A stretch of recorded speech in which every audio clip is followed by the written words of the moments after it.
December 4వ తారీఖున దత్తాత్రేయ జయంతి సందర్భంగా శ్రీమతి స్రవంతి గారి ఆధ్వర్యంలో దత్త హోమం సంప్రదించండి. నమస్తే, వెల్కమ్ టు సుమన్ టీవీ. నేను పద్మిని. రేపటి పంచాంగాన్ని, రేపటి రోజుకున్నటువంటి వైశిష్ట్యాన్ని ఇప్పుడు చూద్దాం.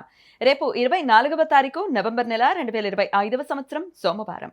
శ్రీ విశ్వావసు నామ సంవత్సరం దక్షిణాయనం హేమంత ఋతువు. రేపు మార్గశిర శుక్లపక్ష చతుర్థి తిథి రాత్రి 9:22 వరకు, తదుపరి పంచమి తిథి.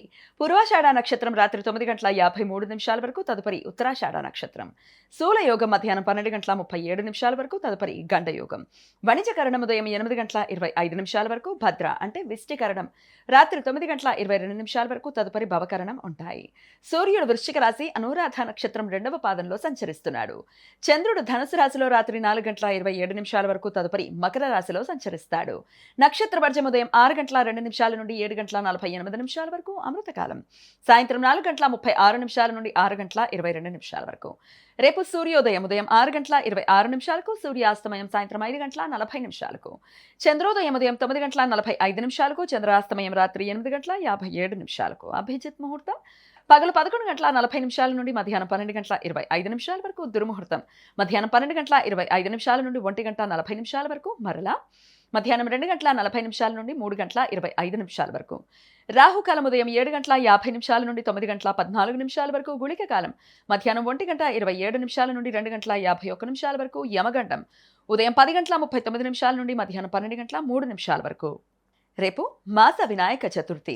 వినాయక భక్తులు ప్రతి శుక్లపక్ష చతుర్థి రోజు ఉపవాసం ఉండి వినాయక వ్రతం ఆచరిస్తారు. రేపు వరగణపతి వ్రతం, కరక చతుర్థి వ్రతం, కపర్తి గణపతి వ్రతం. రేపు వరగణపతి వ్రతం, కరక చతుర్థి వ్రతం, కపర్తి గణపతి వ్రతం.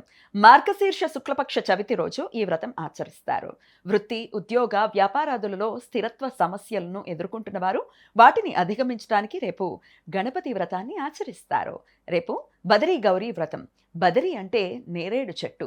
వివాహిత స్త్రీలు తమ సుఖ వైవాహిక జీవితం కోసం రేపు నేరేడు చెట్టు కింద పార్వతీ పరమేశ్వరులను పూజించి నేరేడు పండ్లను నివేదన చేస్తారు.